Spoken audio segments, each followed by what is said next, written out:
बढ़ुछि शीत आसुछि लघुचाप न्यूजकटर परवर्ती प्रसंग सारा ओडिशा शीतर थरुछि उपकूल पश्चिम जाए शीत लहरी आगामी 4 दिन जाए शीतर प्रभाव रहिबो 16 सहर में 10 डिग्री तले तापमात्रा रेकर्ड करा जायछि राति तापमात्रा 2 रु 4 डिग्री कमिबा नै आंचलिक पाणीपाग विज्ञान केन्द्र पूर्वानुमान करछि जहा फल राज्य में शीत आउरी बढ़िबो आभ्यंतर ओडिशा सहित दक्षिण ओडिशा रे शीतर प्रकोप रहिबो कटक भुवनेश्वर असह्य शीत लहरी देखा जाउछि कटक रे 10 डिग्री तापमात्रा छुईछि राज्य में प्रबल शीत सह घन कुहुडीर प्रभाव रहुछि एणे लघुचाप मध्य बंगोपसागर सृष्टि होइछि दक्षिण पूर्व बंगोपसागर और संलग्न पूर्व विषुवरेखा निकट भारत महासागर उपर गोटे लघुचाप क्षेत्र रही अधिक घनीभूत हो जहाँ स्पष्ट चिन्हित लघुचाप रे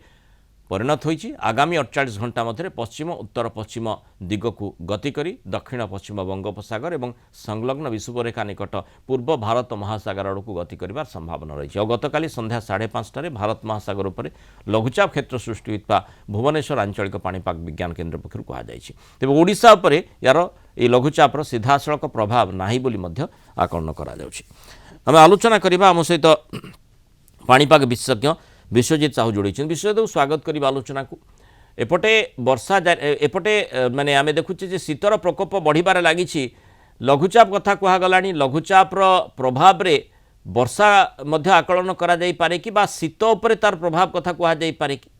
नमस्कार प्रथम तो आपण जदि देखिबे विगत 2 दिन धरि राज्य रे आपनकर घन कुहुडी सहित आपण तापमात्रा जदि देखिबे अहेतु भाबे वृद्धि परिलक्षित होता किंतु आज जदि देखिबे जेतोळ आपनकर पश्चिम झड़र प्रभाव कमी एवं धीरे धीरे राज्य मध्य को उत्तर पश्चिम दिगरु शुष्क ठंडा वायु प्रभावित होउछि एवं पवन गति मध्य जो अधिक रहउछि आपनकर जदि देखिबे दृष्टांतमूलक भाबे आपनकर उपकूल ओडिशा एवं यार संलग्न जो आपनकर आभ्यंतरण होउछि आपनकर पश्चिम ओडिशा रो जिला मानकर मध्य हो दृष्टांतमूलक भाबे तापमात्रा 3 रु 4 डिग्री पाखापाखि ह्रास पाइछि एवं जहाँ प्रभाव आप जदि देखिबे आज झारसुगुड़ा जो तापमात्रा रेकर्ड करा जायछि 5.1 डिग्री जहाँकि 75 वर्षर रेकर्ड भांगी आज गोटे आम कह सर्वकालीन रेकर्ड भांगी गोटे 5.1 डिग्री प्रथम थर आप झारसुगुड़ा रेकर्ड करा जायछि एवं ता व्यतीत आपनकर आज नुहे आगामी 2 दिन जो पूर्वानुमान मध्य अछि सेठी मध्य जणा पड़छि कि आपनकर जो ए वर्तमान सीवियर कोल्ड वेव सिचुएशन बड़ी लगी रही आगामी 2 दिन पर्यंत किंतु ता परवर्ती समय आप मेंशन कले गोटे लघुचाप क्षेत्र वर्तमान आपनकर बंगोपसागर उपर सक्रिय रही आगामी किछि घंटा मध्य से आहुरी किछि परिमाण रे घनीभूत हो पारे एवं यार गतिपथ जो रही मुख्यतः भाव पश्चिम उत्तर पश्चिम दिगरे आपनकर जो रही श्रीलंका तथा यार संलग्न तमिलनाडु अंचल मुहां पर यथेष्ट अधिक संभावना रही समान समय जेहेतु श्रीलंका तमिलनाडु मुहां हेबो सेतबेले आपनकर 10 किंबा 11 तारिख बेलू